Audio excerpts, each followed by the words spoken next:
Good morning student. पिछली बार हमने class में टॉपिक डिस्कस किया था meaning of knowledge, definition of knowledge. आज की क्लास का हमारा टॉपिक रहेगा नेचर ऑफ नॉलेज, ज्ञान की प्रकृति या स्वरूप। ज्ञान की प्रकृति या स्वरूप में हम कुछ मुख्य हेडिंग आज डिस्कस करेंगे। सबसे पहले मैं बात करूंगा ज्ञान का संबंध चेतन से है। Knowledge is related to living things. ज्ञान का संबंध चेतन से। देखिए, ज्ञान का मुख्य अंग है चेतन या चेतना, और मानव जीवन ज्ञान के बिना अधूरा है। मानव जीवन को अगर आगे बढ़ाना है तो ज्ञान आवश्यक है, और ज्ञान चेतन मन से जुड़ा होता है। जैसे फॉर एग्जाम्पल, अगर हम जानवरों की बात करें तो उसमें भी एक सीमा तक ज्ञान शामिल होता है, एक सीमा तक चेतना शामिल होती है।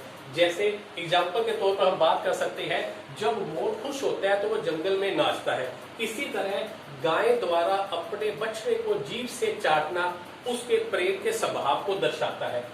लेकिन जो जानवरों में ज्ञान होता है वो एक सीमा तक निर्धारित होता है, जबकि मनुष्यों का ज्ञान उच्च श्रेणियों का होता है। मानव जीवन में जो ज्ञान की प्रकृति होती है वो उच्च श्रेणी से होती है, और इसीलिए ज्ञान का संबंध चेतना से माना गया है। तो फर्स्ट पॉइंट हमारा हो गया, ज्ञान का संबंध चेतन से होता है। Knowledge is related to living things. Second point की हम बात करें, ज्ञान का संबंध ज्ञाता से होता है। Knowledge is related to learn people, यानी कि ज्ञान का संबंध ज्ञाता से होता है। जब तक किसी व्यक्ति को पूरी नॉलेज नहीं होगी, पूरी जानकारी नहीं होगी, तो वह उस विषय का ज्ञाता नहीं कहलाएगा। चंद्रमा पर जाने से पहले चंद्रमा को एक उपग्रह के रूप में देखा जाता था, चंद्रमा को एक दैविक शक्ति के रूप में देखा जाता था। जैसे जैसे चंद्रमा की जानकारी बढ़ती गई और मनुष्य चंद्रमा तक पहुंच गया तो वह उसका ज्ञाता बन गया। अब उसको समझ में आ गया कि चंद्रमा पर सूखी नदी भी है, पहाड़ भी है, खाइयां भी है, तो वह उसका पूरा ज्ञाता कहलाने लगा। तो knowledge is related to learn people. Next बात करेंगे, ज्ञान का संबंध कौशल विकास से है। Knowledge related to skill development. कौशल विकास, स्किल डेवलपमेंट। देखिए, जब बालक प्राइमरी कक्षा से विद्यालय में पढ़ने जाता है तो नई नई वस्तुओं के संपर्क में आता है, वह सीखता है, नई नई आकृतियों को देखता है, वह सीखता है, नई नई क्रियाएं करता है। जैसे जैसे नई नई वस्तुओं के संपर्क में आता है, नई नई गतिविधियों में शामिल होता है, नई क्रियाएं करता है, तो उसके कौशल में वृद्धि होती है, जिसको कहते हैं स्किल डेवलपमेंट। और स्किल डेवलपमेंट कैसे होगा? नॉलेज से होगा, ज्ञान से। जैसे जैसे बालक को नई जानकारी मिलती जाती है, उसका स्किल डेवलपमेंट होता जाता है, कौशल विकास होता जाता है। जैसे हम बात करें कौशल विकास के रूप में एग्जाम्पल में, जो कृषक होता है वो कृषि कार्य से संबंधित कार्य करता है। कृषि कार्य से कि उसको पूरी नॉलेज होती है, तो हम उसको, कृषक को कृषि का विशेषज्ञ कह सकते हैं। एक कृषक को कृषि कार्य की पूरी नॉलेज है तो हम उसको कृषि का विशेषज्ञ कह सकते हैं, क्योंकि उसमें कृषि से संबंधित कौशल विकास हो चुका है। इसीलिए कहते हैं knowledge related to skill development. Next है, ज्ञान एक अमूर्त वस्तु है। Knowledge is formless things. देखिए, ज्ञान का कोई आकार नहीं है, ज्ञान निराकार है। सभी वस्तुओं का कोई ना कोई आकार होगा।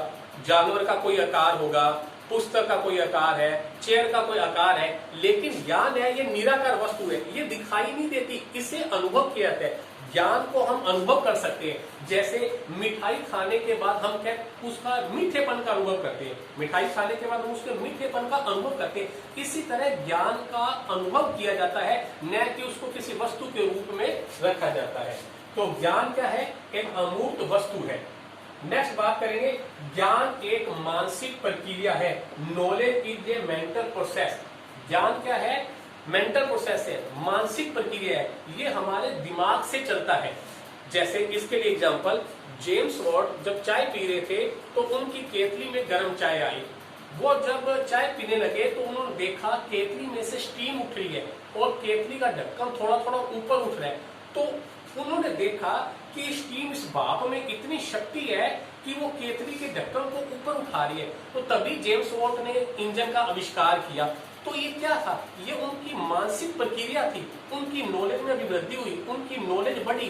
उन्होंने जो केतली को देखा उसमें उसकी स्टीम, उसकी भाप की शक्ति को पहचाना। इसलिए हम कह सकते हैं ज्ञान क्या है? ज्ञान एक मानसिक प्रक्रिया है। Knowledge is a mental process.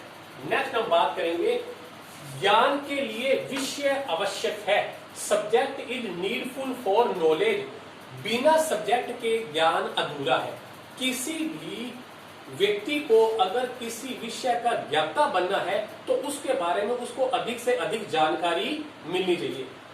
ईश्वर चंद विद्यासागर ये गणित के विशेषज्ञ के रूप में जाने जाते हैं। ईश्वर चंद विद्यासागर ये गणित के विद्यार्थी थे, उसके बाद गणित के ही शिक्षक बने। अगर हम बात करें, अगर ईश्वर चंद विद्यासागर के साथ गणित को हटा दिया जाए तो इनकी कोई पहचान नहीं। गणित के विशेषज्ञ थे, गणित में इनको महारत थी, इसीलिए ईश्वर चंद विद्यासागर को हम कह सकते हैं कि वह इस नीडफुल फॉर नॉलेज यानी कि इस सब्जेक्ट के लिए भी आवश्यक थे। तो कोई भी व्यक्ति किसी विषय से संबंधी अगर जानकारी प्राप्त करता है तो फिर वह उस विषय का विशेषज्ञ कहलाता है। नेक्स्ट है ज्ञान परिवर्तनशील है। Knowledge is changeable. देखिए ज्ञान में परिवर्तन, समय समय पर ज्ञान में परिवर्तन होता रहता है। अगर हम प्राचीन काल से लेकर आधुनिक काल तक की बात करें तो ज्ञान में काफी परिवर्तन हुए। प्राचीन काल में जो ज्ञान था वो शिक्षक केंद्रित था, शिक्षक केंद्रित था। शिक्षक के अनुसार ही ज्ञान पढ़ाया जाता था, शिक्षक के अनुसार ही विद्यार्थियों को नॉलेज दी जाती थी। जैसा शिक्षक का व्यवहार होगा वैसा ही ज्ञान होगा। लेकिन वर्तमान में ज्ञान शिक्षक केंद्रित न होकर बाल केंद्रित हो गया। बच्चों की इच्छाओं के अनुसार पढ़ाया जाता है। जैसे फॉर एग्जांपल छोटे बच्चों को पढ़ाने के लिए प्ले वे स्कूल खोलने जा रहे हैं। प्ले वे स्कूल में बच्चा खुश रहता है, उसे अपनी इच्छा के अनुसार वो प्ले वे मेथड से पढ़ता है। तो वर्तमान में जो ज्ञान हो गया वो शिक्षक केंद्रित से हटकर बाल केंद्रित हो गया। इसलिए हम कह सकते हैं नॉलेज इज चेंजेबल, ज्ञान परिवर्तनशील है। नेक्स्ट है ज्ञान का क्षेत्र व्यापक होता है। मैंने पिछली क्लास में भी आपको बताया था कि the field of knowledge is broad. ज्ञान का क्षेत्र बहुत व्यापक है क्योंकि यह भौतिक जगत से आध्यात्मिक जगत तक जुड़ा हुआ है। ज्ञान भौतिक, देखिए भौतिक जगत का ज्ञान, जैसे किसी व्यक्ति को साइकिल चलानी आती है तो उसे उस भौतिक वस्तु का ज्ञान है। किसी व्यक्ति को कार चलानी आती है तो उसे उस व्यक्ति को उस वस्तु का ज्ञान है। आध्यात्मिक ज्ञान, जब व्यक्ति संसारिक दुखों से छुटकारा पाना चाहता है, वो ईश्वर की साधना करता है, उसे ज्ञान की प्राप्ति होती है तो उसे हम कहते हैं कि उसे आध्यात्मिक ज्ञान की प्राप्ति हुई है। तो भौतिक जगत से आध्यात्मिक ज्ञान प्राप्त करना ये अपने आप में बहुत व्यापक क्षेत्र है। इसीलिए ज्ञान के क्षेत्र को व्यापक रूप में माना गया है। नेक्स्ट है ज्ञान परिस्थिति जन्य है।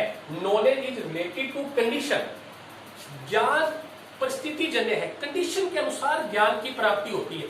जैसे फॉर एग्जाम्पल मैंने यहाँ पे नोट किया है, कोई व्यक्ति पतझड़ में पेड़ को देखता है तो उसकी नॉलेज पतझड़ के अनुसार ही पेड़ की होगी कि पत्ते पेड़ से गिर रहे हैं, पेड़ सूखा हुआ है, तो ये उसकी नॉलेज होगी ज्ञान। यानी कि ज्ञान क्या है, क्योंकि उसने उस पेड़ को पतझड़ में देखा।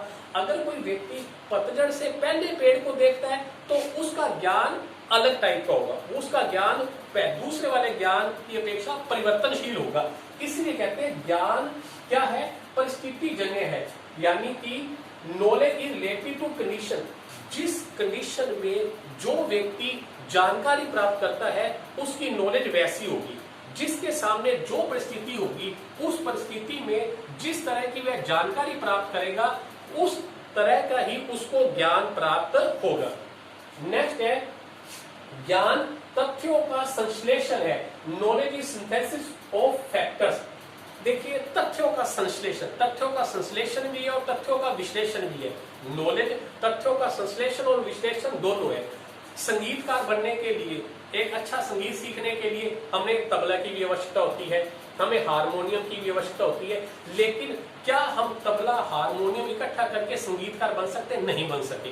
हमें साथ साथ उसका सुर, लय, ताल आदि की जानकारी भी होनी चाहिए। तथ्यों का संश्लेषण भी होना चाहिए, उनका विश्लेषण भी होना चाहिए, तभी हम पूरी जानकारी प्राप्त कर पाएंगे, तभी हम पूरी नॉलेज प्राप्त कर पाएंगे। इसलिए ज्ञान के लिए तथ्यों का संश्लेषण होना आवश्यक है। तो आज का हमारा टॉपिक था नेचर ऑफ नॉलेज, ज्ञान की प्रकृति या स्वरूप। इसके बारे में आपकी को जो वीडियो मिली है इसको आप ध्यान से सुनेंगे और इसकी पीडीएफ आपको इवनिंग क्लास में सेंड कर दी जाएगी। Okay, thank you.